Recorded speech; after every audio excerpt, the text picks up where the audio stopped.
እነሱ በመካከላችን እንደ ተራሰው ይመላለሳሉ፣ ነገር ግን በዓለማችን ላይ እንደማይነኩ አማልክት ነው የሚንቀሳቀሱት። ከኪም ጆንግ ኡን ሚስጥራዊ አጃቢዎች ጀምሮ እስከ ፑቲን የማይታዩ ምሽጎች ድረስ በዓለማችን ላይ ተጽዕኖ ፈጣሪ የሆኑ መሪዎች ጥበቃ ብቻ እየተደረገላቸው አይደለም። እነሱ በፍርሃት በቴክኖሎጂና በጥርጣሬ መጋረጃዎች በስተጀርባ በጥንቃቄ የተደበቁ ናቸው። በእነዚህ ጥይት በማይበሱ ሊሞዚኖቻቸውና በሰው ሰራሽ አስተውሎት ኤአይ በሚሰሩ የክትትል ስርዓቶች በስተጀርባ ምን አይነት ሚስጥሮች ተሸሽገው ይሆን? ቪዲዮውን እስከ መጨረሻው ተከታተሉት። ምክንያቱም አንደኛው መሪ የሚጠበቅበት ሚስጥር እጅጉን በጣም አስገራሚ ከመሆኑ የተነሳ ከዚህ በኋላ የስልጣንን ትርጉም ሙሉ በሙሉ በሌላ እይታ ማየት ትጀምራላችሁ። በቅድሚያ ግን ወደዚህ ቻናል አዲስ ከመጣችሁ ሰብስክራይብ በማድረግ የዜና አዲስ ቤተሰብ መሆን ትችላላችሁ። ቪዲዮውን ቀለል አድርጋችሁ ላይክ በማድረግ ጀምሩት። አንደኛ፣ ኪም ጆንግ ኡን ከሰው ጋሻ በስተጀርባ ያለው መሪ። ኪም ጆንግ ኡን ልክ እንደ ኒውክለር ቦርሳ በጥብቅ የሚጠበቅ ሰው ነው። እሱ እንደ መንፈስ ይጓዛል፣ እንደ ጥላም ይገዛል። ይህ የሰሜን ኮሪያው መሪ የግል ደህንነት ጥበቃ ወደ ሌላ የጥበብ ደረጃ አሸጋግሮታል። የጥርጣሬ ጥበብ ጭር ባለውና በሚያስፈራው የፒዮንግያንግ ጎዳና ላይ ጥይት በማይበሳው መርቼዲስ ማይባክ መኪና በቀስታ ሲንሸራሸር በአይነ ህሊናችሁ እዩት። ከመኪናው ጎን ደግሞ ፍጹም እየተስተካከለ ሱፍ የለበሱ 12 ጠባቂዎች እኩል እየተራመዱ ይሮጣሉ። ይህ ለህዝብ ማሳያ ወይንም ለካሜራ የተቀነባበረ እይታ አይደለም። ይህ የህልውና ቲያትር ነው። የእሱ የእያንዳንዱ ህዝብ ፊት መቅረብ የመሪ የመግባት ብቻ አይደለም፣ በጥንቃቄ የተዘጋጀ ትዕይንት እንጂ። ፍርሃትና ክብር በጣም ከመጠላለፋቸው የተነሳ ሰዎች የትኛው ይበልጥ እንደሚሰማቸው መለየት የማይችሉበት ማታለያ ነው። ኪም ለጉዞ ሲነሳ መቼም ቢሆን አንድ አውሮፕላን፣ አንድ ባቡር ወይንም አንድ አጃቢ ብቻ አይኖረውም። ሁልጊዜ በርካታ መንገዶች፣ በርካታ እቅዶች አሉት። አንዳንድ አውሮፕላኖች ተነስተው ወደማይታወቅ አቅጣጫ ይበራሉ። ጥይት የማይበሱ የተወሰኑ መኪኖች ደግሞ ወደ ዝግ መንገዶች ያመራሉ። ባቡሮች፣ አሳሳሽ መኪኖች ሁሉንም አቅጣጫዎች ይደብቃሉ። የሱ የግል አውሮፕላን በሰሜን ኮሪያ ኤርፎርስ ዋን የሚል ቅጽል ስም የተሰጠው አሮጌው የሶቪየት ኤል-62 አውሮፕላን ነው። በውጫዊው ገጽታ ያለፈው ክፍለ ዘመን ማሽን ይመስላል። በዙሪያው ግን ባለብዙ ንብብር ጥበቃ አለው። አጃቢ አውሮፕላኖች፣ የክትትል ስርዓትና ራዳርን የሚያደናቅፉ የኤሌክትሮኒክ መገናኛዎች አብረውት ይጓዛሉ። እሱን የሚያድነው ፍጥነቱ አይደለም፣ ፍጹም የማይገመት መሆኑ እንጂ። ነገር ግን ይህንን ነገር እጅጉን አስፈሪ የሚያደርገው ጋሻው ወይንም ራዳሩ አይደለም፣ ዝምታው እንጂ። የሱ የግል ምግብ አብሳዮች እንኳን እስከ መጨረሻው ቅጽበት ድረስ እሱ በትክክል ምን እንደሚመገብ አያውቁም። ምግቡ መርዝ እንዳይኖረውም ይፈተሻል። የምግብ ዕቃዎች እርሱ ፊት ለፊቱ ይጸዳሉ። እያንዳንዱ ንክኪ በቁጥጥር ስር ነው። በቅርብ ክበብ ውስጥ ያሉት እያንዳንዱ ሰዎች በግል ብቻ ሳይሆን እስከ 3 ትውልድ ድረስ የቤተሰብ ሐረጋቸው ጥብቅ ክትትል ይደረግባቸዋል። ለታማኝነታቸው ግን ጥቂት ስንጥቅ እንኳን ካሳዩ ምላሹ ከባድና ፈጣን የመጨረሻም ነው። በመሪው ዙሪያ ባሉ የቅርብ ሰዎች ላይ የሚፈጸሙ የስልጣን እርምጃዎችና ማጽዳቶች ለየት ያሉ ክስተቶች ሳይሆኑ የተለመዱ መደበኛ ድርጊቶች ናቸው። ይህም ለሁሉም የሚተላለፍ ግልጽ መልእክት አለው። ከመሪው ጋር መገናኘት ወይንም መቅረብ በጭራሽ ልዩ ዕድል አይደለም፣ ይልቁንም ትልቅ አደጋ እንጂ። የኪም ጆንግ ኡን መኖሪያዎች ልክ እንደ ትውልድ ሐረጉ ሁሉ በሚስጥር የተሸሸጉ ናቸው። በመላው ሀገሪቱ ከደርዘን በላይ የቅንጦት ቤተ መንግስቶች አሉት። ከነዚህ ውስጥም አብዛኞቹ ተራው ህዝብ ጨርሶ አይቷቸው አያውቅም። የመሬት ውስጥ ዋሻዎች፣ የጸረ ሚሳኤል መከላከያ ስርዓቶች፣ ባለ 5 ኮከብ ሆቴል ደረጃ ያላቸው ቅንጡ ማረፊያዎች። ይህ ሁሉ ዝም ብሎ ለምቾት ብቻ የተደረገ አይደለም። እነዚህ ምሽጎች የተገነቡት መሪውን የሚድንባቸው ስፍራዎች እንዲሆኑ ብቻ ሳይሆን እርሱን ከአጠቃላይ እውነተኛው ዓለም ሙሉ በሙሉ ነጥለው በስነ ልቦና እንዲያገሉት ጭምር ነው። እነዚህ መኖሪያ ቤቶች ብቻ አይደሉም፣ ፍጹም የቁጥጥር ማዕከላት እንጂ። እርግጥ ነው ይህንን የመሰለ ከፍተኛ ሚስጥራዊነትን ለመጠበቅ እጅጉን ግዙፍ የሆነ የገንዘብ ወጪ ይጠይቃል። ግምቶች እንደሚያሳዩት ሰሜን ኮሪያ ለመሪዋ የግል ደህንነት ጥበቃ ብቻ በዓመት ከ100 ሚሊዮን ዶላር በላይ ታወጣለች። በተመሳሳይ ጊዜ ደግሞ አገሪቱ ዘውትር የኤሌክትሪክ ኃይል እጥረት ያጋጥማታል። ረሃብ ሁልጊዜም ቢሆን ከህዝቡ አጠገብ አለ። ምንም እንኳን ትክክለኞቹ አሃዞች በሚስጥር የተያዙ ቢሆኑም የሳተላይት ምስሎች ግን እውነታውን ቁልጭ አድርገው ያሳያሉ። እየተስፋፉ ያሉ መኖሪያዎች፣ አዳዲስ ግንባታዎችና ከጊዜ ወደ ጊዜ ይበልጥ እየተራቀቁ የመጡ የጸረ አየር መከላከያ ስርዓቶች፣ እነዚህ ሁሉ ውጫዊ ሆነ ውስጣዊ የሆነ ማናቸውንም ማዕበሎች ተቋቁሞ ለማለፍ ታስቦ የተገነቡ ስርዓቶች ናቸው። በኪም ጆንጉን ዓለም ውስጥ እምነት የሚባል ነገር የለም። በግልጽ መታየት ራሱ ትልቅ አደጋ ነው። እርሱ በአንድ ጊዜ የዚህ ስርዓት ንጉስም ራሱ በፈጠረው ስርዓት ውስጥ ታጋችም ነው። ነገሩን ጠለቅ ብለን ስንመለከተው መሪው በአገሪቱ ውስጥ እየተዘዋወረ ያለ አይመስልም። ይልቁንም በፈጠራቸው ውስብስብ የመሬት ውስጥ መተላለፊያዎችና የዋሻ ላብራቶሪዎች ውስጥ እየተደበቀ እንጂ። ሁለተኛ ሺ ጂንፒንግ። በሌላ በኩል ደግሞ በኮምፒውተር አልጎሪዝም ጥበቃ ስር የሚገኘው ፕሬዝዳንት ሺ ጂንፒንግ። ይህ መሪ ዝም ብሎ ወደ አንድ አዳራሽ አይገባም። ይልቁንም እርሱ በሚገባበት ጊዜ አዳራሹ በሙሉ ለእርሱ ተብሎ እንደ አዲስ የተዋቀረ ይመስላል። እርሱ በህዝብ ፊት በሚታይበት ጊዜ በሰማይ ላይ ያለው እያንዳንዱ ደመና፣ በስፍራው የተገኘውን እያንዳንዱን ሰውና እያንዳንዱን የካሜራ ማዕዘን ሳይቀር በጥንቃቄ የተሰላና የተጣራ ነው። ይህ ዝም ብሎ ተራ ጥበቃ አይደለም። ይህ በአልጎሪዝም የሚመራ ፍጹም ቁጥጥር ነው። እንኳን ወደዚህ ባለከፍተኛ ቴክኖሎጂ የስለላ ኢምፓየር በሰላም መጣችሁ። ይህ ኢምፓየር የተገነባው አንድ ሰው ለመጠበቅ ብቻ አይደለም፣ በእርሱ ዙሪያ የተፈጠረውን ታላቅ የውሸት ትረካና አፈታሪክ ይበልጥ ለማጠናከር ጭምር ነው። የእርሱ ደህንነት የሚጠበቀው በግል ጠባቂዎቹ በታጠቁ ተሽከርካሪዎች ብቻ አይደለም፣ እርሱ ራሱ አንድ ሙሉ ስርዓት ነው። እያንዳንዱ እንቅስቃሴ በማይታይ ግዙፍ ጦር በጥብቅ ይከታተሉታል። ይህ ጦር የቻይና ህዝባዊ ሪፐብሊክ ማዕከል የጥበቃ ቢሮ በመባል ይታወቃል። ይህ ተቋም ሚስጥራዊነቱ እጅጉን የላቀ ከመሆኑ የተነሳ ለፖለቲከኞች እንኳን ሪፖርት አያደርግም።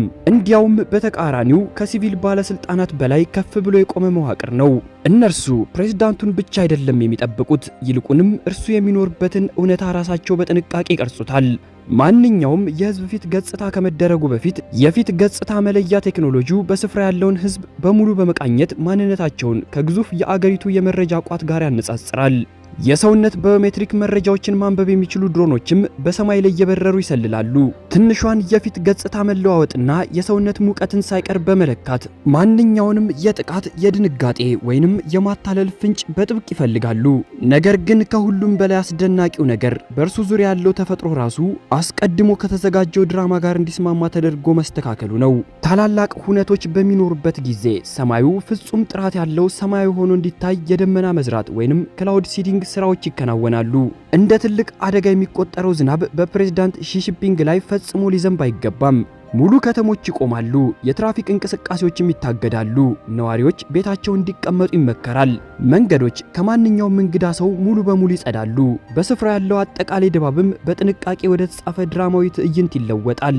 በዚህ ታላቅ ትዕይንት ላይ ደግሞ ዋናውንና ብቸኛውን የመሪነት ሚና የሚጫወተው ራሱ ሺ ጂንፒንግ ብቻ ነው።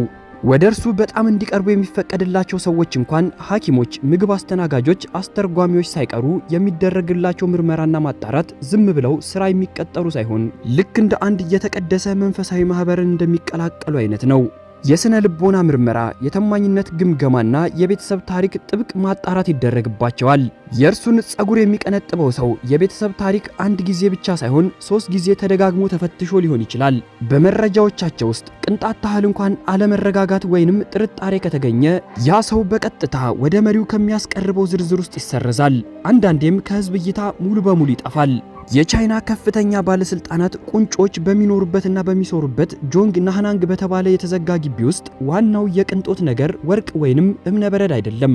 እዚያ ትልቁ የቅንጦት ነገር አለመታየት ወይንም አለመሰለል ነው። ሁልጊዜም ቢሆን እንደተቆጠብክና እየተሰለልክ እንደሆንክ ታውቃለህ። ነገር ግን በትክክል መቼና ከየት አቅጣጫ እንደሚሰልሉህ ፈጽሞ ማወቅ አትችልም። የሺ ጂንፒንግ የግል ክፍሎች ከማንኛቸውም የኤሌክትሮኒክ ሲግናሎች የተከለሉና ጥይት በማይበሱ ግድግዳዎች የተጠናከሩ ናቸው። በውስጣቸው ያለው የዲጂታል መሰረተ ልማት ደረጃም ከጦር ኃይሎች የዳታ ማዕከል ዳታ ሴንተር ያነሰ አይደለም። ከሾለኩ መረጃዎችና ከባለሙያዎች ግምገማ አንጻር ቻይና በሺ ጂንፒንግና በሌሎች የፓርቲው ከፍተኛ መሪዎች ዙሪያ ለሚዘረጋው የግል ጥበቃ አጠቃላይ የስለላ ስርዓት ብቻ በየዓመቱ ከ1 ቢሊዮን ዶላር በላይ ታፈሳለች። የእርሱን ደህንነት ፍርሃትን ስለመፍጠር ብቻ አይደለም፣ ይህ ፍጹም ሁሉንም ቻይነትን ማሳያ መንገድ ነው። ዓለም የሚያየው ድክመት ባነሰ ቁጥር የተገነባው መልክና ገጽታ ይበልጥ ጠንካራ ሆኖ ይታያል። በቻይና ውስጥ ሺ ጂንፒንግ በግድግዳዎች በጥበቃዎች ብቻ የተከለለ ሰው አይደለም። ይልቁንም እውነታን በቅጽበት እያስተካከለ በሚያቀርብ ግዙፍ ማሽን የተጠበቀ መሪ ነው እንጂ። እንዲህ አይነት የተስተካከለ እውነታ ደግሞ ልክ እንደ አንድ ጥሩ አፈ ታሪክ የማይደረስበት ይሆናል። ሶስተኛ አብይ አህመድ። ኢትዮጵያ በአፍሪካ ቀንድ ብቻ ሳይሆን በዓለም አቀፍ ፖለቲካ ውስጥ ትልቅ ስፍራ ያላት ሀገር ናት። የሀገሪቱ ዲፕሎማሲ መናገሻ በሆነችው አዲስ አበባ ውስጥ የሀገሪቱን መሪ ደህንነት መጠበቅ ተራ ስራ አይደለም። ከቅርብ ዓመታት ወዲህ የሀገሪቱ የጥበቃ ስርዓት ዘመናዊ ቴክኖሎጂዎችንና እጅግ የሰለጠኑ ልዩ ኃይሎችን በማካተት ሙሉ በሙሉ ተቀይሯል። ለመሆኑ የኢትዮጵያን ጠቅላይ ሚኒስትር ሌትና ቀን የሚጠብቀው የውስጥና የውጭ ስጋቶችን ለማክሸፍ የተዘረጋው ይህ ብረት ለበስ የጥበቃ ሚስጥር ምንድን ነው? ዛሬ በትረካችን እንቃኛለን። የኢትዮጵያ ጠቅላይ ሚኒስትርና የቤተሰቦቻቸው የቅርብ ጥበቃ የሚመራው ሪፐብሊካን ጋርድ ወይንም የሪፐብሊካን ጥበቃ ሰራዊት በተባለ ልዩ እዝ ነው። ይህ እዝ የተመሰረተው በ2011 ዓመተ ምህረት እንደ አውሮፓውያን አቆጣጠር ደግሞ በ2018 ሲሆን ዋና ዓላማውም የሀገሪቱ ከፍተኛ መሪዎችን ደህንነት መጠበቅ ነው። ይህ ቡድን እጅጉን ከባድ የተባለ ስልጠናን የሚወስድ ነው። የዚህ እዝ አባላት ከመደበኛው መከላከያ ሰራዊት ውስጥ እጅግ ብቁ የሆኑ ተመርጠው የላቀ ወታደራዊ ስነልቦናና የከተማ ውስጥ ውጊያ ወይንም አርባን ዋርፌር ስልጠና ይወስዳሉ። የቪአይፒ ጥበቃ፣ ታጋጆችን ማዳንና የጸረ ሽብር ስልቶችንም ጠንቅቀው ያውቃሉ። የሪፐብሊካን ጋርድ አባላት የሚታጠቁት መሳሪያ እጅጉን ዘመናዊ ነው። የተራቀቁ አውቶማቲክ ጠመንጃዎችን፣ የሌሊት እይታ መነጽሮችንና ዘመናዊ መገናኛ ዘዴዎችን ይታጠቃሉ። ከጥቁር ልብስ እስከ ወታደራዊ የደንብ ልብስ በመቀያየርም እንደ ሁኔታው ግዳጃቸውን ይወጣሉ። ጠቅላይ ሚኒስትሩ ከአንድ ቦታ ወደ ሌላ ቦታ ሲንቀሳቀሱ የሚጠቀሙበት የቪአይፒ መኪና ስብስብም እጅጉን አስደናቂና ጥብቅ ቁጥጥር የሚደረግበት ነው። እነዚህን መኪኖች ጥይት ሆነ ቦምብ አይበሳቸውም። ጠቅላይ ሚኒስትሩ የሚጓዙባቸው መኪኖች ብዙውን ጊዜ ጥቁር የመሬት አንቀጥቅጥ ላንድ ክሮዘሮች ወይንም መርቼዲስ ሊሞዚኖች ናቸው። እነዚህ መኪኖች ተራ ተሽከርካሪዎች አይደሉም። ከባድ ጥይቶችን፣ የማዕድን ፈንጂዎችንና የቦምብ ፍንዳታዎችን መቋቋም የሚችሉ ብረት ለበስ መኪኖች ናቸው። በሞተር ኬድ ውስጥ ፍጹም ተመሳሳይ የሆኑ በርካታ መኪኖች አብረው ይጓዛሉ። ጠቅላይ ሚኒስትሩ በየትኛው መኪና ውስጥ እንዳሉ ከጥበቃ መሪዎቹ ውጪ ማንም አያውቅም። ከፊትና ከበስተጀርባ የሚከተሉት መኪኖች እጅጉን የሰለጠኑ የኮማንዶ አባላትን የያዙ ሲሆን ከባድ መተኮሻዎችንና የኤሌክትሮኒክ መገናኛ የጫኑ ናቸው። መንገዱ አስቀድሞ በፌዴራል ፖሊስና በትራፊክ ቁጥጥር ውስጥ እንዲሆንና ዝግ እንዲሆን ይደረጋል። የአካል ጥበቃ እንደተጠበቀ ሆኖም ከበስተጀርባ የሚሰራው የደህንነት ስራ የጥበቃው ዋነኛ ምሰሶ ነው። ጠቅላይ ሚኒስትሩ በግልጽ መድረኮች ላይ በሚገኙበት ጊዜ የአየር ላይ ድሮኖች አካባቢውን በቪዲዮ እየቀረጹ ለደህንነት ክፍሉ በቀጥታ ያስተላልፋሉ። አልፎ አልፎም ሄሊኮፕተሮች የቅርብ ክትትል ያደርጋሉ። ጠቅላይ ሚኒስትሩ ወደ አንድ ክልል ወይንም ስፍራ ከመጓዛቸው በፊትም የመረጃ ክፍሉ የአካባቢው የስጋት ደረጃን ያጠናል። ሊፈጠሩ የሚችሉ ማናቸውንም የስልክና የኢንተርኔት ግንኙነቶችንም ያቋርጣል። ጠቅላይ ሚኒስትሩ ንግግር በሚያደርጉባቸው አደባባዮች ዙሪያ ባሉ ረጃጅም ህንፃዎች ላይም አይናቸውን የማይከርኑ የሪፐብሊካን ጋርዶች ስናይፐር ይዘው በስፍራው ይገኛሉ። በዚህም የኢትዮጵያ ጠቅላይ ሚኒስትር የሚጠበቅበት ደረጃ እጅጉን እየዘመነና በዓመትም እጅጉን በርካታ ገንዘብ የሚያስወጣ ነው። አራተኛ ቭላድሚር ፑቲን። አሁን ደግሞ ወደ ሩሲያው መሪ እንለፍ። ቭላድሚር ፑቲን የማይታየው ምሽግ። እርሱ በጥላ ውስጥ ዝም ብሎ የሚጠፋ ሰው አይደለም። እርሱ ራሱ ጥላው ነው። ቭላድሚር ፑቲን የመሰወር ጥበብን ከማንኛውም ሚሳኤል በላይ ይበልጥ ኃይለኛ መሳሪያ አድርገውታል። አብዛኞቹ የዓለም መሪዎች ጥይት በማይበሳው መስታወት በስተጀርባ ይደበቃሉ። ፑቲን ግን በተለዋዋጭነት በፍርሃትና በእርሱ ዙሪያ ባለው የደህንነት መዋቅር ለብዙ አስርት ዓመታት በተገነቡ አፈታሪኮች ቅጥር ጀርባ ይሸሸጋል። በዚህ ግዙፍ የደህንነት ማሽን እምብርት ላይ ኤፍኤስኦ ተብሎ የሚጠራ የፌዴራል ጥበቃ አገልግሎት ይቆማል። ወሬዎች እንደሚያመለክቱት የዚህ ተቋም ዓመታዊ በጀት ከ2 ቢሊዮን ዶላር በላይ ነው። ነገር ግን ኤፍኤስኦ ዝም ብሎ የፕሬዝዳንቱ ልዩ ጥበቃ ክፍል ብቻ አይደለም። እርሱ በሀገሪቱ ውስጥ ያለ ሌላ ሀገር ነው። እነርሱ ፑቲንን ማን እንደሚያዩ ብቻ ሳይሆን በማንኛውም ቅጽበት እርሱ የት እንደሚገኝ ማንም ሰው ጨርሶ እንዳያውቅ የማድረግ ሙሉ ሚስጥርን ይቆጣጠራሉ። ፑቲን ወደ አንድ ቦታ በሚጓዝበት ጊዜ ከተለያዩ ስፍራ በርካታ የክብር ዘብ አጃቢ ተሽከርካሪዎች በአንድ ጊዜ ይነሳሉ። ሁሉም የታጠቁ ተሽከርካሪዎችና ልዩ የደህንነት ቡድኖችን የያዙ ናቸው። ነገር ግን እውነተኛው ሰው የተቀመጠው ከአጃቢዎች ውስጥ በአንድ ውስጥ ብቻ ሲሆን የትኛው እንደሆነ ገምቶ ማወቅ ግን ፈጽሞ የማይቻል ነው። በክሬምሊን ቤተ መንግስት ውስጥ እያንዳንዱ ኮሪደር፣ እያንዳንዱ ወንበርና እያንዳንዱ የበር እጀታ ሳይቀር የዚህ ታላቅ ጨዋታ አካል ናቸው። ቢሮዎቹን የሚያጸዱት ወይንም ሻይ የሚያቀርቡት ሰዎች እንኳን ፈጽሞ አይታመኑም። ምግብ አስተናጋጆችና የጽዳት ሰራተኞች ያለማቋረጥ ይለዋወጣሉ። የሥራ ፕሮግራሞችም ሁልጊዜ በአዲስ መልክ ይዘበራረቃሉ። የተለመዱ ልማዶችና የዕለት ተዕለት ተግባራትም እንዳይታወቁ ተደርገው በከፍተኛ ሁኔታ ይቀነሳሉ። ሰራተኞች ራሳቸው ሳይቀሩ በካሜራዎች በጥብቅ ይከታተላሉ። በማረፊያ ክፍሎቻቸው ውስጥ ሳይቀር ማይክሮቺፖች ተደብቀው ሊሆን ይችላሉ። ንግግሮቻቸውን በሙሉ ይሰልላሉ። በዚህ ስርዓት ውስጥ ታማኝነት በነባርነት የሚታመን ነገር አይደለም። ይልቁንም ዘውትር በተግባር ሊረጋገጥ የሚገባው ግዴታ ነው። ፑቲን በስብሰባዎች ላይ እንኳን ከተራ ክፍት ብርጭቆች ውስጥ ውሃ ሲጠጣ አይታይም።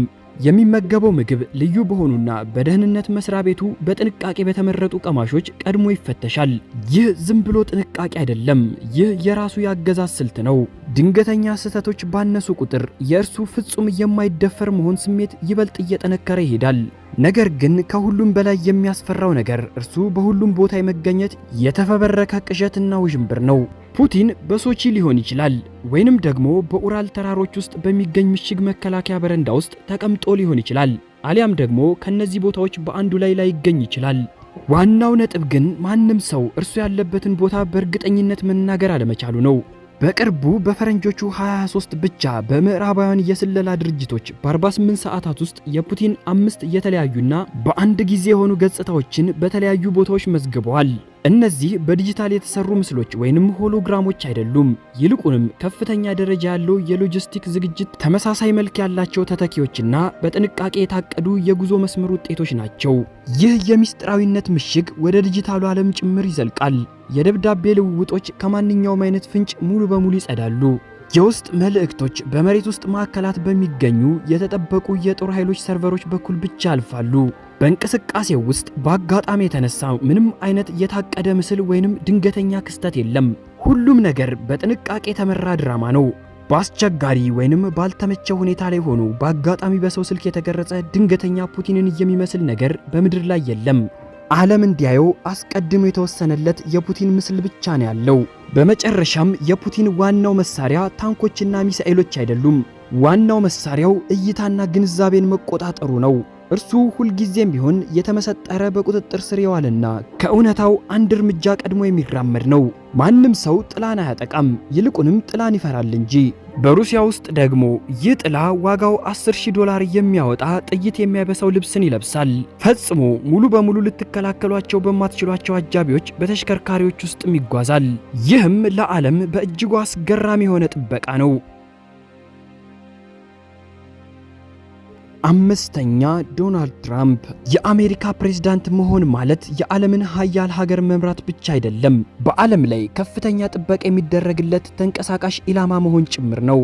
ከራምብል የጦር ቪዲዮዎች በላይ የሚገርም በቢሊዮን ዶላር የሚገመት ዘመናዊ ቴክኖሎጂና በሰከንድ ክፍልፋይ የሞት ሕይወት ውሳኔ የሚወስን ወታደራዊ ስልት ፕሬዝዳንቱን ከቦ ይገኛሉ። ለመሆኑ ከአየር ላይ ጥቃት እስከ ባዮሎጂካል መርዝ አሸባሪዎች ሊሰነዝሩት የሚችሉትን ማንኛውም ጥቃት ለማክሸፍ የተዘረጋው ይህ የማይበገር የአሜሪካ የጥበቃ ሚስጥር ምንድነው? ዛሬ በጥልቀት እንመለከተዋለን። የዚህ ሁሉ ጥበቃ መሐንዲስ ሴክሬት ሰርቪስ በመባል የሚታወቀው የደህንነት ተቋም ነው። እነዚህ ወኪሎች ጥቁር መነጽር አድርገውና በእጆቻቸው ላይ የመገናኛ ሽቦ ጠምጥመው ዝም ብለው የሚቆሙ ሰዎች እንዳይመስሏችሁ። እያንዳንዱ ወኪል ጥይት ለመቀበል በከፍተኛ ፍጥነት መኪናን ለማሽከርከርና በማንኛውም አስቸጋሪ ሁኔታ ውስጥ ጠላትን በሰከንዶች ውስጥ ለማንበርከክ ለወራት እጅጉን ከባድ የተባለ ስልጠናን አልፈዋል። ፕሬዝዳንቱ ወደ አንድ ቦታ ከመሄዳቸው ከቀናት ወይንም ከሳምንታት በፊት የሴክሬታሪ ሰርቪስ የቅድመ ምርመራ ቡድን ስፍራውን ይቆጣጠረዋል። የአካባቢው ሆስፒታሎች የድንገተኛ ጊዜ መውጫዎችና የህንፃ መዋቅሮችን በዝርዝር ያጠናሉ። የፕሬዝዳንቱን የደም አይነት ይዘው የሚጠባበቁ የህክምና ቡድኖችም ይዘጋጃሉ። ፕሬዝዳንቱ ዋይት ሃውስን ለቀው ሲወጡም የጥበቃው ጥራት ወደ ሌላ ደረጃ ይሸጋገራል። ፕሬዝዳንቱ የሚጓዙበት መኪና ደቢስት በመባል ይጠራል። መኪናው ተራ ሊሞዚን አይደለም፣ የሚንቀሳቀስ ታንክ እንጂ 8 ኢንች ውፍረት ባለው ወታደራዊ ጋሻ የተሸፈነ ነው። መስኮቶቹም 5 ንብርብር ካለው ጥይት የማይበሳው መስታወት የተሰሩ ናቸው። እላያቸው ላይ ቦምብ ቢፈነዳ እንኳን አይከፈቱም። ለመከላከልም መኪናው የራሱ የሆነ የኦክሲጅን አቅርቦት አለው። በውስጡም ከፕሬዝዳንቱ ደም አይነት ጋር ተመሳሳይ የሆነ የደም ክምችትን በቋሚነት ይይዛል። ከመኪናው በተጨማሪ ፕሬዝዳንቱ የሚጓዝበት አውሮፕላን ኤርፎርስ ዋን የተባለው አውሮፕላን ነው። ፕሬዝዳንቱ በአየር ላይ በሚሆንበት ጊዜ የሚሳኤል ጥቃትን ማክሸፍ የሚችል የኒውክሌር ፍንዳታን የሚያመጣውን የኤሌክትሮማግኔቲክ ማዕበል መቋቋም የሚችልና በሰማይ ላይ ሳለ ነዳጅ መቅዳትን የሚችል አየር ላይ ያለው ዋይት ሃውስ በመባል የሚታወቅ አውሮፕላን ነው።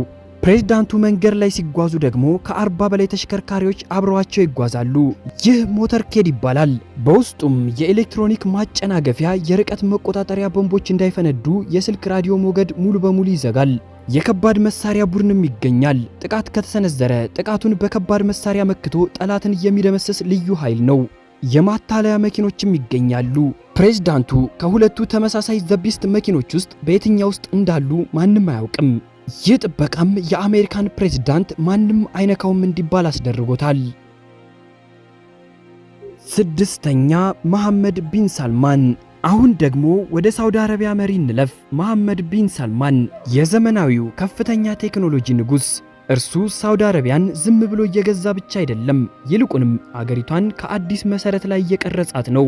በድርድር ጠረጴዛዎች ላይ ከሚታዩት እንከን የለሽ ነጭ አልባሳት ፈገግታ በስተጀርባ መሐመድ ቢን ሰልማን ወይንም ኤምቢኤስ አዲስ የስልጣን መዋቅርን እየገነባ ነው። ይህ ስልጣን በአልጎሪዝም የተመሰጠረና በብረት የታሸገ ነው። የእርሱ ደህንነት ዝም ብሎ የቤተ መንግስት ጥበቃ አገልግሎት አይደለም፣ ይልቁንም አንድ ሙሉ የኮምፒውተር ኦፕሬቲንግ ሲስተም ነው። የፊትን ጥቃቅን እንቅስቃሴ ማንበብና ቅንጣት ታህል እንኳን የማይታይ የክደት ምልክትን መቅለብ የሚችል አርቲፊሻል ኢንተለጀንስን ወይንም ኤአይን በአይነ ህሊናችሁ አስቡት። በእርሱ ቤተ መንግስትና የአጃቢ ተሽከርካሪዎች ውስጥ ያሉ ካሜራዎች የሚያከናውነውን ነገር ዝም ብሎ አይቀዱም፣ ይልቁንም እያንዳንዱን ነገር በቅጽበት ይተነትናሉ። የአንድ ዘበኛ እይታ ለአንድ ሰከንድ ስብርባሪ ያክል በቦታው ላይ ዘገየ ወይንም የአንድ አገልጋይ የልብ ትርታ ትንሽ መጨመር ስርዓቱ ይህንን ወዲያውኑ ይመዘግባል፣ ምልክትም ያደርጋል። ከዚያም ከባድ መዘዞችን ሊያስከትል ይችላል። እዚያ ጋር ታማኝነት ዝም ብሎ የሚጠበቅ ነገር አይደለም፣ ይልቁንም በጥንቃቄ የሚለካ ነው። የእርሱ መኪኖች ዝም ብለው የቅንጦት ተሽከርካሪዎች አይደሉም። እያንዳንዳቸው የተገነቡት አደጋ በሚያጋጥምበት ጊዜ ራሳቸውን እንዲያጠፉ ወይንም ሰልፍ ዲስትራክሽን እንዲያደርጉ ተደርገው ነው። ጠላት ወደ መኪኖቹ ከመቅረቡ በፊት በውስጣቸው ያሉትን ስርዓቶች መረጃዎች በሙሉ ያወድማሉ። እነዚህም እያንዳንዳቸው በሚሊዮን የሚቆጠር ዶላር የሚያወጡ ተንቀሳቃሽ ምሽጎች እንጂ ተራ ሊሞዚን መኪኖች አይደሉም።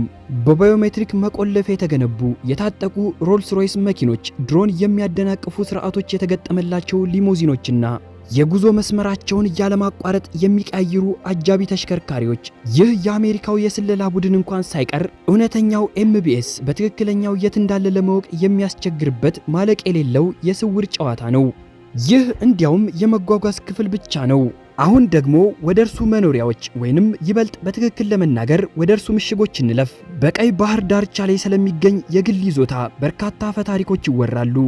ይህ ስፍራ የፊት ገጽታን በሚለዩ በሮች፣ የጣት አሻራ አንባቢና ሌት ከቀን ግቢውን በሚጠብቁ ሮቦት ዘቦች እየተጠበቀ ነው ይባላል። ለዚህ ተቋም ግንባታ ቁሳቁስ ማሟያ ብቻ በግምት ከግማሽ ቢሊዮን ዶላር በላይ ሳይወጣ እንዳልቀረ ይገመታል። ይህ ከእንግዲህ መኖሪያ ቤት ብቻ አይደለም፣ ለአንድ ዘመናዊ ንጉሥ የተዘጋጀ ባለከፍተኛ ቴክኖሎጂ ካዝና ነው እንጂ። ከጋዜጠኛ ጀማል ክስተት በኋላ የደህንነት ደንቦች ይበልጥ እየተጠናከሩ ሄደዋል። በአንድ ወቅት ልዩ የቅርብ ክበብ ይባል የነበረው መዋቅር አሁን ደግሞ ማለቂያ የሌለው ጥብቅ ቁጥጥር ተለውጧል። ሰራተኞች እስከ ጥግ ድረስ ይፈተሻሉ። እያንዳንዳቸው የተገደበ የመንቀሳቀስ መብት ባላቸው ዝግ ይዞታዎች ውስጥ ብቻ እንዲኖሩ ይደረጋሉ። የሐሳብ ልውውጦች በሙሉ በቁጥጥር ስር ናቸው። እያንዳንዱ ንግግርም የታማኝነት መፈተሻ ሊሆን ይችላል። እንዲህ ባለው ድባብ ውስጥ ጥንቃቄ ማድረግ ዝም ብሎ ምክር አይደለም፣ ይልቁንም በሕይወት ለመኖር ብቸኛው አማራጭ መንገድ ነው። ነገር ግን ዋናው የሥነ ልቦና ጨዋታ ያለው እዚህ ጋር ነው። ኤምቢኤስ አይደበቅም። እርሱ የደህንነት ጥራት በግልጽ ያሳያል። ከፑቲን ምስጢራዊነት በተለየ መልኩ ኤምቢኤስ ለዓለም እንዲህ እያለ ይመስላል። ድሮኖቼን፣ ሮቦቶቼንና ግድግዳዎቼን ተመልከቱ። ፈጽሞ ልትደርሱብኝ አትችሉም፣ እኔ ግን ቀድሜያችኋለሁ የሚል ይመስላል። በተለያዩ ሁነቶች ላይ የሚያደርጋቸው ገጽታዎች እንኳን አስቀድመው የታቀዱ የጥንካሬ ማሳያ ትዕይንቶች ናቸው። በኒዮም ከተማ ከዓለም አቀፍ መሪዎች ጋር የሚያደርጋቸው ስብሰባዎች በአልያማን ቤተ መንግስት የሚቀበላቸው የሀገር መሪዎች እያንዳንዱ የካሜራ ምስል በሀብት በቁልጭ ቁጥጥር ውስጥ በማይደፈር ማንነት የተሞላ ነው። በውስጧ የሄሊኮፕተር ማረፊያና የሳይንቲፊክ ሚሳኤሎች መከላከያ ስርዓት የተገጠመላት ግማሽ ቢሊዮን ዶላር የምታወጣ ሰሪን የምትባል መርከብ አለች። ይህች መርከብ ዝም ብላ የቢሊዮነር መጫወቻ አይደለችም።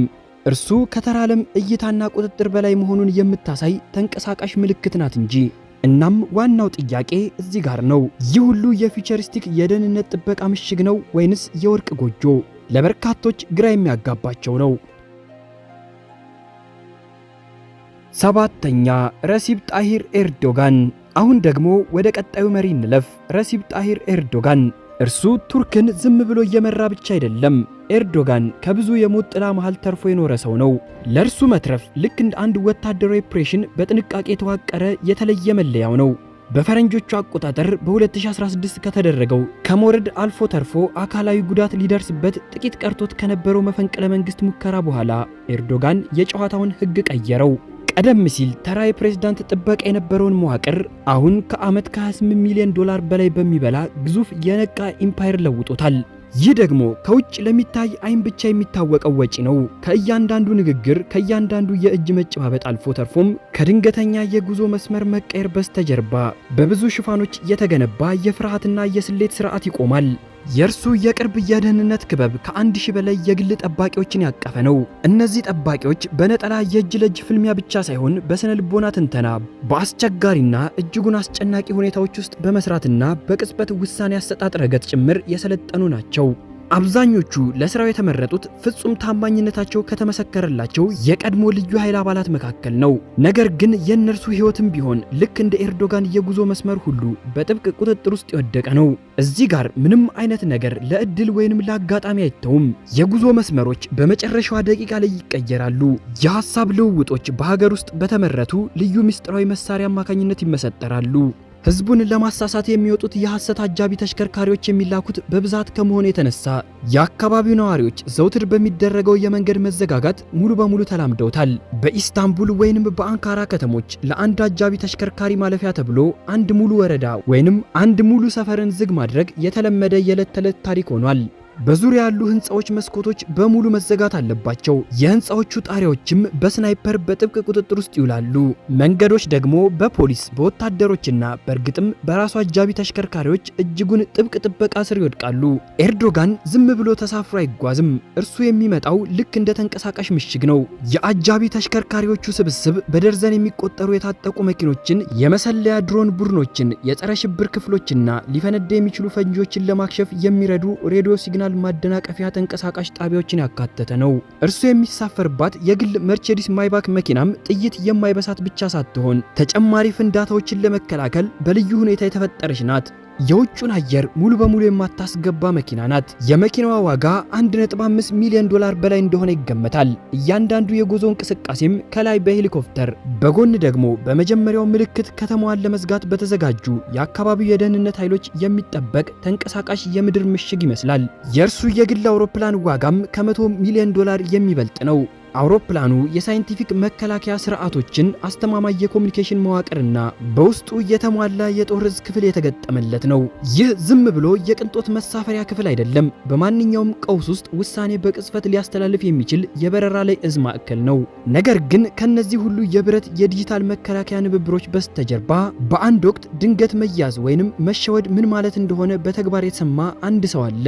በፈረንጆቹ 2016 ያቺ የቁም ቅዠት የሆነች ሌሊት እርሱ ካመለጠ ከጥቂት ደቂቃዎች በኋላ ያረፈበት የሆቴል ክፍል ጥቃት መፈጸሙ ስልጣን እንኳን ሊያጥቦ የማይችል ትልቅ ጠባሳ ሆኖበታል። ከዚያች ሌሊት ወዲህ እያንዳንዱ እርምጃ ስሌት ነው። እያንዳንዱ ማቆሚያ ምልክት ነው። እያንዳንዱ ገጽታ ደግሞ መልእክት አለው። ኤርዶጋንን መጠበቅ ማለት እርሱ ሁልጊዜም ቢሆን 10 እርምጃዎችን ቀድሞ እንደሚራመድ፣ ዳግመኛ ፈጽሞ ሰለባ ሊሆን እንደማይችል የተገነባን ትረካ መጠበቅ ማለት ነው። 8ኛ ፌሊክስ ቲሴኬዲ። አሁን ደግሞ ወደ አፍሪካ እንመለስ። ፊሊክስ በዝምታ የተመሸገው መሪ፣ እርሱ በማዕድን ሀብት በበለጸገችው ነገር ግን በማንኛውም ሰዓት በሚቀሰቀስ አለመረጋጋት በምትታመሰው ሀገር ውስጥ የሚራመድ መሪ ነው። የኮንጎ ዲሞክራቲክ ሪፐብሊክ ፕሬዝዳንት ፊሊክስ በዓለም አቀፍ የዜና አውታሮች የመጀመሪያ ገጽ ላይ እምብዛም አይታይም። ነገር ግን በእርሱ ዙሪያ የተገነባው ጠንካራ ምሽግ ከማንኛውም ይፋዊ መግለጫ በላይ በጥልቅ ይናገራል። የእርሱ ደህንነት ዝም ብሎ ጥበቃ ብቻ አይደለም፣ ይልቁንም እያንዳንዱ መዋቅር ስለ ታማኝነት፣ ስለ ዝምታና ስለ ስልጣን የሚያወራ በዓመት ወደ $100 ሚሊዮን ገደማ የሚጠይቅ ሙሉ ስርዓት ነው። በአሮጌው የሀገር መከላከያ መዋቅር ላይ ከሚተማመኑት ከብዙ መሪዎች በተለየ መልኩ ቲሴኬዲ የቅርብ ክበብን ከአዲስ መሰረት ላይ እየገነባ ነው። በእርሱ ዙሪያ የተለመደው መደበኛ ጦር ሰራዊት አልፎ በቀጥታ ለእርሱ ብቻ ሪፖርት የሚያደርግ የተለየ የግል ወታደራዊ ጓድ አለ። እነዚህ ዝም ብለው ተራ ጠባቂዎች ብቻ አይደሉም፣ ያለ ፈቃድ ጨርሶ ማለፍ የማይቻልበት ህጋዊ ጋሻና ማጣሪያዎች ናቸው። ከአማካሪዎቹና ከተጋዮቹ መካከል የተወሰኑት ከሩሲያና ከቻይና የመጡ የደህንነት መኮንኖችና አስተማሪዎችን ጨምሮ በባዕድ ሀገር ባለሙያዎች በቅርብ የክትትል ስርዓት ውስጥ የተመረጡና የሰለጠኑ ናቸው። የዚህ ሁሉ መልእክት እጅጉን ቀላልና ፍጹሙን ቀዝቃዛ ነው። መጀመሪያ ደህንነት፣ እምነት ግን ከዚያ በኋላ ይደርሳል። በኪንሻሳ የሚገኙት የፕሬዝዳንቱ መኖሪያ ግቢዎች ከአጥርና ከፍተሻ ኬላዎች ጀምሮ እስከ ስነ ልቦናዊ ዲጂታል ማነቆች ድረስ ባለብዙ የጥበቃ ንብብሮች የተከበቡ ናቸው። በታላላቅ የቻይና ኩባንያዎች የረቀቁ የቪዲዮ ክትትልና የመከታተያ ስርዓቶች በመኖሪያዎቹ ዙሪያ ያሉትን ማናቸውንም ነገሮች በጥብቅ ይቃኛሉ። እያንዳንዱ እንቅስቃሴ የተቀናጀ ነው። እያንዳንዱ ስብሰባም በጊዜ የተሰላ ነው። አልፎ ተርፎም የምግብ አቅርቦት መሰናዶ ራሱ በብዙ ደረጃዎች ባሉ የቁጥጥር ፈተናዎች ውስጥ ያልፋል። ማንም ሰው ቲሴኬዲ በትክክል የት እንደሚያድር በእርግጠኝነት መናገር አይችልም። ነገር ግን ከዚህ ሁሉ ነገር በላይ ጉልህ ሆኖ የሚታየው ነገር እርሱ ከገዛ ህዝቡ እንኳን ምን ያህል ተለይቶና ተነጥሎ እንደሚኖር ነው። የመፈንቅለ መንግስት ሙከራዎችና የውጭ ጣልቃ ገብነቶች ልክ እንደ መደበኛ የዕለት ተዕለት ክስተቶች በሆኑባት ሀገር ውስጥ የቅርብ አጋሮች እንኳን ሳይቀሩ ሁልጊዜ ርቀታቸውን እንዲጠብቁ ያደርጋቸዋል። በእርሱ አጠገብ ለረጅም ጊዜ የሚቆዩት በጣም ጥቂት ሰዎች ብቻ ናቸው። የሰራተኞች መለዋወጥ ማለቂያ የለውም። ወደ ፕሬዝዳንቱ ከሌሎች ይበልጥ የሚቀርቡ ማንኛቸውም ሰዎች ለታማኝነታቸው ብቻ ሳይሆን በከፍተኛ ጫናና በደህንነት ስጋት ውስጥ በሚሆንበት ጊዜ ራሱን የመቆጣጠር ብቃቱ ጭምር በጥብቅ ይመዘናል። ለመሆኑ በእርሱ ዙሪያ እንዲህ ያሉ ጽኑና የማይደፈር መከላከያ ለምን አስፈለገ? ምክንያቱም የኮንጎ የተፈጥሮ ሀብት በታሪክ ውስጥ ይዞ የመጣው ገንዘብን ብቻ አይደለም፣ ይልቁንም ትልቅ እርግማንን፣ የውጭ ሀገራትን ጥቅሞች፣ የውስጥ ሴራዎችንና ማለቂያ የሌለውን የስልጣን ሽሚያዎችን ጭምር ነው እንጂ። ቲሴኬዲ ለካሜራ ፈገግታ ሊያሳይ ይችላል፣ ነገር ግን አገሪቱን የሚመራው ልክ ሁልጊዜ ፈንጂ በተቀበረበት ሜዳ ላይ እንደቆመ ሰው ሆኖ ነው። ይህ አጠቃላይ ስርዓት የግል ደህንነት ኃይሎችን፣ የስለላ ቴክኖሎጂዎችንና ውድ የሆኑ የኮንትራት ስምምነቶችን በጥቅሉ ሲሰላም በየቀኑ በብዙ ሚሊዮን ዶላሮችን ወጪዎችን ይጠይቃል። እንግዲህ ትልቁ የስልጣን ፓራዶክስ ወይንም ተቃርኖ ያለው እዚህ ጋር ነው። ወደ ላይ ከፍ ባልክ ቁጥር በእግር ስር ያለውን መሬት ይበልጥ መፍራት ትጀምራለህ። ይህ የስልጣን ጥላዎች እውነታ ነው። አጃቢ ተሽከርካሪዎች የሚደብቁት እውነት። በአሁኑ ዘመን ስልጣን ማለት ዝም ብሎ ያማሩ አልባሳት፣ ዘውዶችና ታላላቅ ማዕረጎች ብቻ አይደሉም። ስልጣን አሁን ላይ የሚደበቀው በአጃቢ መኪኖች ውስጥ ነው። በሚስጥራዊ መልእክቶች መደዳዎች ውስጥ የተሰፋ ነው። በቤተ መንግስት ስር ባሉ የዋሻ መተላለፊያዎች ውስጥ ያደባል። እንዲሁም በማይታዩ የካሜራዎችና የድሮን ክፍሎች ውስጥ የተሸሸገ ነው። አንዳንዶቹ መሪዎች መላው ዓለም ማለቂያ የሌለው ጥቃት እንደደቀኑባቸው አድርገው ራሳቸውን ይጠብቃሉ። ሌሎቹ ደግሞ ጥበቃቸውን ልክ እንደ ትዕይንት በመጠቀም ፈጽሞ የማይደፈሩ መሆናቸውን ለሁሉም በግልጽ ያሳያሉ። ሌሎቹ ደግሞ ያላቸውን ተጋላጭነት ራሱ ወደ ትልቅ ምልክትነት፣ ሌሎችን ማንቂያ መሳሪያነት ይለውጡታል። ከዚህ ሁሉ ጥንቅ ትንተና በኋላ ለመሆኑ ይህንን ዓለም በትክክል እየመራ ያለው ማን ነው? ለዚህ የማይደፈር ማንነታቸውስ ምን ያክል ዋጋ እየከፈሉ ነው? ውድ የዜና አዲስ ተከታታዮች ለዛሬው ያስኩላችሁ ቪዲዮ በዚሁ ተጠናቀቀ። በቀጣይ በአዲስ ቪዲዮ እስክንገናኝ ድረስ ሰላም ሁኑልኝ። ዜና አዲስ ሁሌም አዲስ